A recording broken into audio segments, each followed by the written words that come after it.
आप सभी का फिर से स्वागत करते हैं आपकी प्यारे YouTube channel light of science में। आज की इस वीडियो में हम चैप्टर सेकेंड क्लास 10th का देखेंगे। चैप्टर का नाम है एसिड्स, बेसेज एंड साल्ट्स। तो वीडियो को अंत तक जरूर देखिएगा, बहुत ही इंटरेस्टिंग है। तो आइए वीडियो को स्टार्ट करते हैं। सबसे पहले आपको बता दें कि 115 अलग अलग प्रकार के केमिकल एलिमेंट्स हैं जो प्रेजेंट टाइम में हम जानते हैं। मतलब ये हुआ कि प्रेजेंट टाइम में हम 115 डिफरेंट केमिकल एलिमेंट्स के बारे में जानते हैं। ये एलिमेंट जब कंबाइन करते हैं तो लार्ज नंबर ऑफ कंपाउंड्स का फॉर्मेशन करते हैं, बहुत सारे कंपाउंड बनते हैं, ठीक है। और इतने सारे कंपाउंड बनते हैं तो जितने भी कंपाउंड होते हैं सारी कंपाउंड्स को केमिकल प्रॉपर्टीज़ के आधार पे 3 ग्रुप में बांटा गया है। पहला है एसिड्स, दूसरा है बेसेज और तीसरा है साल्ट्स। बात समझ में आ गई।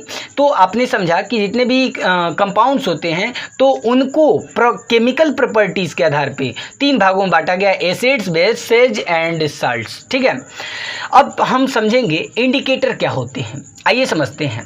इंडिकेटर जो होते हैं एक डाई होते हैं। क्या होते हैं भाई? इंडिकेटर आपके दिमाग में आया तो समझ लीजिए डाई। इंडिकेटर क्या होते हैं? एक डाई होते हैं जो कलर को चेंज कर देते हैं जब उसमें एसिड या बेस को रखा जाता है। बात समझ में आ गई। तो इंडिकेटर क्या है? तो इंडिकेटर एक डाई होते हैं जो कलर को चेंज करते हैं जब उसमें एसिड या तो बेस रखा जाता है। बात समझ में आ गई।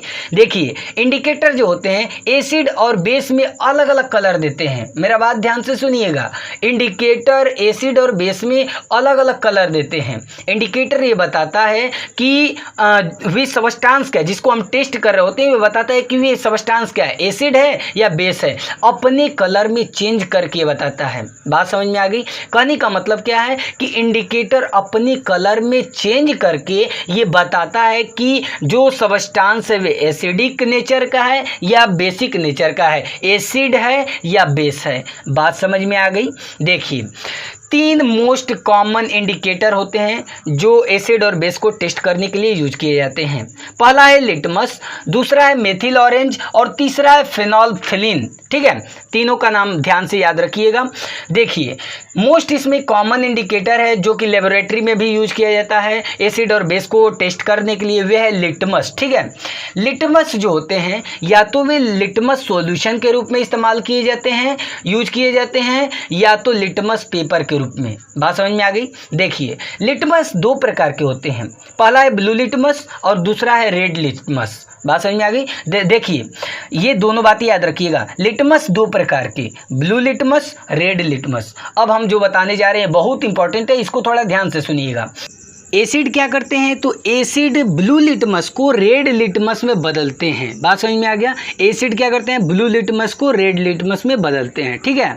इसको थोड़ा ध्यान से समझिए। जैसे कोई सॉल्यूशन आपको दिया गया, सॉल्यूशन अगर मान लीजिए कि ब्लू लिटमस पे ड्रॉप करते हैं तो रेड में वो हो जाता है, तो इसका मतलब ये एसिडिक नेचर का है। जो आपने सॉल्यूशन लिया है वे एसिडिक नेचर का है। तो कहने का मतलब ये हो कि अगर सॉल्यूशन ब्लू लिटमस से रेड में कन्वर्ट हो जाता है तो वे एसिडिक नेचर का होता है, मतलब उसमें एसिड होता है। एग्जाम्पल में orange juice, orange juice blue litmus को टर्न कर देते हैं रेड में। इसका मतलब क्या समझ रहे हैं कि ऑरेंज जूस जो होते हैं एसिडिक नेचर के होते हैं, मतलब कि ऑरेंज जूस कंटेन करते हैं एसिड को।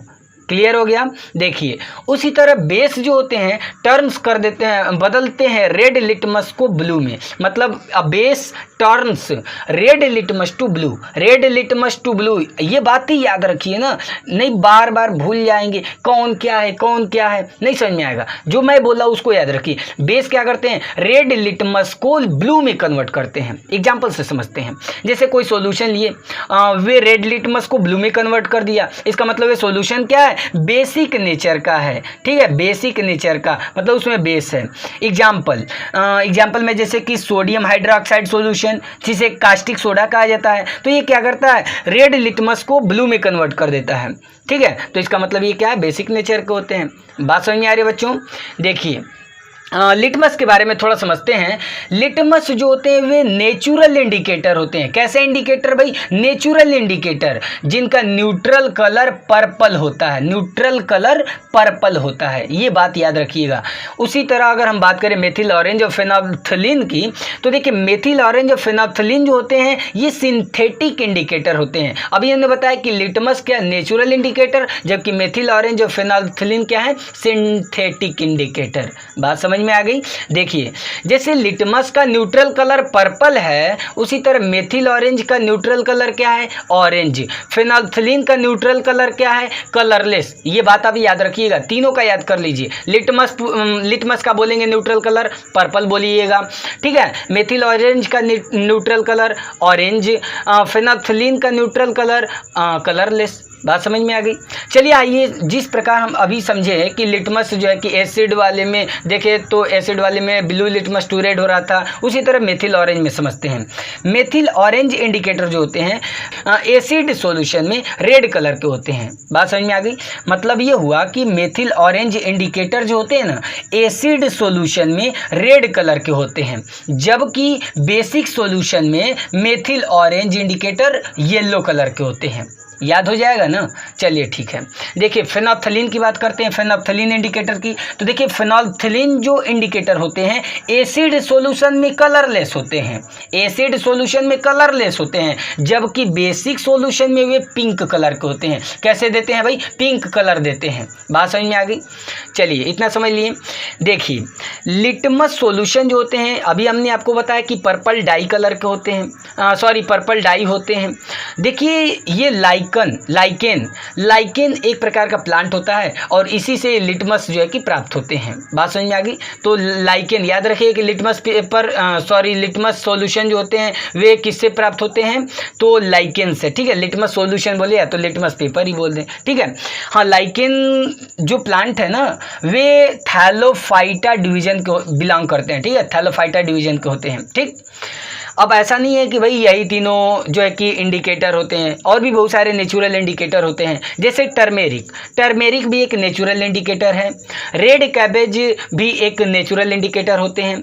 इसके अलावा कुछ ऐसे फूल होते हैं जिसके पिटल्स जो होते हैं वे भी इंडिकेटर का काम करते हैं। जैसे हाइड्रांजिया, पेटूनिया, जेरानियम। ये क्या करते हैं? एसिड और बेस में के प्रेजेंस में जो है कि कलर चेंज करते हैं। तो इसका मतलब समझ में आ रहा है ना कि ये भी सब इंडिकेटर हैं। तो बहुत सारे इंडिकेटर होते हैं। तो ये कुछ हमने बता दिया नेचुरल इंडिकेटर का नाम। टर्मेरिक ये भी नेचुरल इंडिकेटर है। रेड कैबेज ये भी नेचुरल इंडिकेटर है। और भी बहुत सारे सनफ्लावर अभी नाम बताया, हाइड्रांजिया, पेटूनिया, जेरानियम, ये सब क्या है? नेचुरल इंडिकेटर हैं। बात समझ में आ गई बच्चों? चलिए अब हम समझते हैं ऑल्फैक्टरी इंडिकेटर्स क्या होते हैं, ठीक है। ऑल्फैक्टरी इंडिकेटर को समझने से पहले हम थोड़ा ऑल्फैक्टरी का मतलब समझते हैं। ऑल्फैक्टरी का मतलब सेंस ऑफ स्मेल से है। सेंस ऑफ स्मेल से मतलब सुगंध के सेंस से है। सुगंध के सेंस, देखिए इसमें सुगंध की बात आएगी। मतलब देखिए ऑल्फैक्टरी इंडिकेटर क्या होते हैं? तो ऑल्फैक्टरी इंडिकेटर ऐसे सब्सटेंस होते हैं जिनका स्मेल, ऑर्डर, ठीक है, एसिडिक सॉल्यूशन या बेसिक सॉल्यूशन में चेंज हो जाता है। मेरी बात को ध्यान से सुनिएगा। ऐसे सब्सटेंस जिसका स्मेल एसिडिक सॉल्यूशन या बेसिक सॉल्यूशन में चेंज हो जाता है उसे कहते हैं ऑल्फैक्टरी इंडिकेटर्स। बात समझ में आ रही है? देखिए ये किस प्रिंसिपल पे काम करते हैं? ऑल्फैक्टरी इंडिकेटर जो होते हैं जब इसमें एसिड या बेस ऐड किया जाता है इनसे, तो इनका जो कैरेक्टरिस्टिक स्मेल होता है, मतलब जो पहले वाली स्मेल होती है उसका जो मेन स्मेल होता है ना, उसको डिटेक्ट नहीं कर पाते हैं। एग्जाम्पल से समझेंगे एकदम अच्छे से क्लियर होगा। देखिए दो ऑल्फैक्टरी इंडिकेटर हैं, ओनियन एंड वैनिला एक्सट्रैक्ट, ठीक है। ओनियन एंड वैनिला एक्सट्रैक्ट आप फिगर में देख सकते हैं, ये फिगर में, ठीक है। देखिए सबसे पहले हम बात कर लेते हैं थोड़ा ओनियन की। तो ओनियन का एक कैरेक्टरिस्टिक स्मेल होता है, आप देखते हैं प्याज का एक अपना अलग से मतलब अपना सुगंध होता है। लेकिन जब उसमें basic solution sodium hydroxide solution को ऐड करते हैं तो क्या होता है कि जो ओनियन का स्मेल होता है ना उसको डिटेक्ट नहीं कर पाएंगे। मतलब जो पहले प्याज का महक था, पहले जो कैरेक्टरिस्टिक स्मेल था उसको अब डिटेक्ट नहीं कर पाएंगे। लेकिन एसिडिक सॉल्यूशन हाइड्रोक्लोरिक एसिड में जब उसको ऐड कराते हैं तो उसका जो स्मेल होता है ना वे डिस्ट्रॉय नहीं होता है।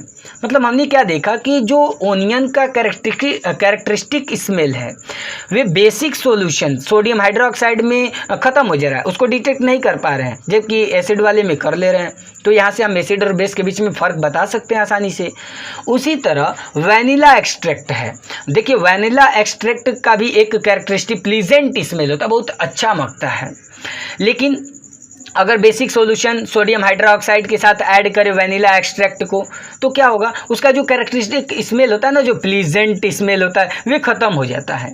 लेकिन अगर हाइड्रोक्लोरिक एसिड सॉल्यूशन के साथ उसको ऐड करें तो क्या होगा, उसका जो स्मेल होगा ना, वे ख़त्म नहीं होगा। अब आप दोनों में समझ में आ रहा होगा अब कि देख रहे हैं कि बेस वाले में उसका जो कैरेक्टरिस्टिक स्मेल था वे डिटेक्ट नहीं कर पा रहे हैं, वे ख़त्म हो जा रहा है उसका स्मेल, जबकि एसिड वाले में ख़त्म नहीं हो रहा है, डिस्ट्रॉय नहीं हो रहा है उसका स्मेल। तो इस प्रकार जो है कि हम ओनियन से या तो वैनिला एक्सट्रैक्ट से जो है कि हम बता सकते हैं कि कौन एसिड है और कौन बेस है। लेकिन हम अगली वीडियो में समझेंगे कि एसिड क्या होते हैं, स्ट्रॉन्ग एसिड, वीक एसिड, सारी चीज़ें, फिजिकल प्रॉपर्टी, केमिकल प्रॉपर्टी, पूरा एसिड के बारे में एकदम अच्छी तरीके से समझेंगे अगली वीडियो में। अगली वीडियो मिलते हैं। बार बार आकर वापस वीडियो देखने के लिए आप सभी को धन्यवाद। वीडियो को ज़्यादा से ज़्यादा जरूर शेयर कीजिए अपने फ्रेंड्स के साथ, वीडियो को डाउनलोड करके सोशल मीडिया पर भी शेयर कीजिए। हमारा सपोर्ट करते रहिए। अगर आप सपोर्ट करेंगे तो हम आपके लिए इस प्रकार की और भी इंटरेस्टिंग वीडियो लाते रहेंगे। सारी आपकी जो भी डाउट्स हैं, अगर कुछ भी कमेंट करके बताएं। और हम इस चैनल पे आप देख सकते हैं math, science and science fact, तीनों की वीडियो देख सकते हैं। क्लास 9th में पढ़ते हैं, 10th में पढ़ते हैं, कोई दिक्कत नहीं, बोर्ड एग्जाम की तैयारी करते हैं, कोई प्रॉब्लम नहीं है। आप इस वीडियो पर लाइन बाय लाइन प्लेलिस्ट पर जाइए, वहाँ पे सारी वीडियो आपको मिलेंगी, जाकर देखिए, ज़रूर देखिए।